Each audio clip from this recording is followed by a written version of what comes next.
जीवन में हर इंसान किसी न किसी संघर्ष से गुजरता है। कभी हालात हमारे खिलाफ होते हैं, कभी अपने ही साथ छोड़ देते हैं। लेकिन जब सब कुछ धुंधला लगने लगे, तब श्री कृष्ण के उपदेश हमें रास्ता दिखाते हैं। भगवान कृष्ण ने कुरुक्षेत्र के मैदान में अर्जुन को जो गीता का उपदेश दिया, वह सिर्फ युद्ध के लिए नहीं था, बल्कि जीवन के हर क्षेत्र में लागू होता है। श्री कृष्ण सिखाते हैं कि जब भी तुम्हारा मन डर से भर जाए, तब धर्म और कर्तव्य को याद करो। पहला उपदेश, कर्म करो, फल की चिंता मत करो। कृष्ण कहते हैं, कर्मण्येवाधिकारस्ते मा फलेषु कदाचन, अर्थात तुम्हारा अधिकार सिर्फ कर्म करने में है, फल पर नहीं।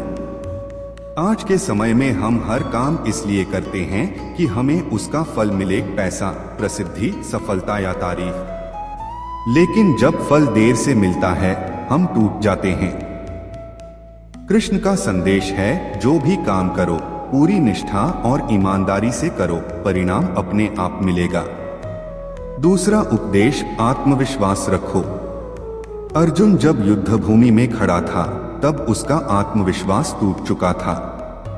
उसने कहा, हे कृष्ण, मैं युद्ध नहीं कर सकता। कृष्ण मुस्कुराए और बोले, उत्तिष्ठ कौरवसैन्य युध्यस्व, अर्थात उठो अर्जुन, अपने कर्तव्य के लिए डटकर खड़े हो जाओ। श्री कृष्ण का यह संदेश आज भी हमें यही सिखाता है कि जब हालात कठिन हो, तब हार मानने के बजाय खड़े हो जाओ। अगर दुनिया तुम पर हंस रही है, तब भी विश्वास रखो कि तुम्हारे भीतर कृष्ण की शक्ति है। तीसरा उपदेश, मन पर नियंत्रण रखो। कृष्ण कहते हैं, मन ही मनुष्य का मित्र भी है और शत्रु भी। अगर तुम अपने मन को जीत लो, तो पूरी दुनिया जीत सकते हो। आज के समय में लोग गुस्से, लालच और भय के कारण खुद को कमजोर बना लेते हैं। कृष्ण का कहना है, जो अपने मन को शांत रख सकता है, वही सच्चा विजेता है। जब मन विचलित हो, तब कृष्ण नाम का स्मरण करो, हरे कृष्ण हरे राम, यह मंत्र मन को स्थिर कर देता है। चौथा उपदेश, दूसरों के लिए जियो। कृष्ण सिखाते हैं, जीवन सिर्फ अपने लिए नहीं, बल्कि दूसरों के कल्याण के लिए भी होना चाहिए।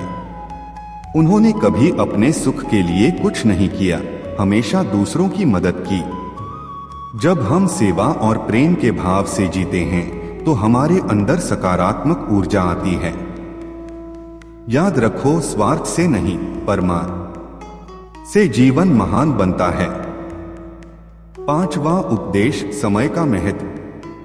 कृष्ण कहते हैं, कालोस्मि लोकक्षयकृत प्रवृद्धः, अर्थात मैं ही समय हूं, जो सबको अपने साथ बहा ले जाता है। समय सबसे बड़ा गुरु है। जो समय की कदर करता है, वही आगे बढ़ता है। कृष्ण हमें याद दिलाते हैं कि हर क्षण का उपयोग सही दिशा में करो, क्योंकि जो बीत गया वह कभी लौटकर नहीं आता। छठा उपदेश, सकारात्मक सोच रखो। कृष्ण का जीवन हमें बताता है कि चाहे कितनी भी कठिन परिस्थिति क्यों न हो, मुस्कुराना मत छोड़ो। उन्होंने अपने जीवन में कई विपत्तियां देखी, लेकिन कभी शिकायत नहीं की। कृष्ण हमेशा मुस्कुराते रहे, क्योंकि वे जानते थे कि जीवन एक खेल है, और जो इसे हंसते हुए खेलता है, वही सच्चा विजेता होता है। सातवां उपदेश, ईश्वर पर विश्वास रखो।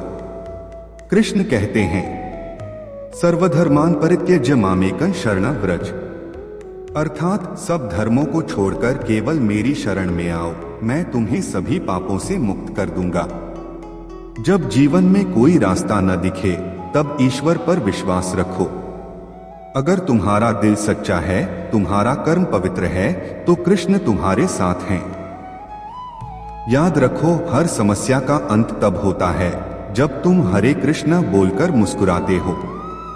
निष्कर्ष, श्री कृष्ण का जीवन हमें यह सिखाता है कि जीवन संघर्ष का नाम है, लेकिन अगर तुम्हारे भीतर विश्वास, धैर्य और प्रेम है, तो कोई भी तूफान तुम्हें हिला नहीं सकता। जीवन में चाहे कितनी भी बाधाएं आए, कर्म करते रहो, मन को स्थिर रखो और हर स्थिति में ईश्वर पर विश्वास रखो। यही सच्ची गीता है, यही सच्चा मोटिवेशन है। संदेश: जब भी तुम्हारा मन हार मानने लगे तो याद करना, कृष्ण ने कहा था, जो अपने कर्म में सच्चा है उसके साथ मैं हमेशा हूं। जय श्री कृष्ण।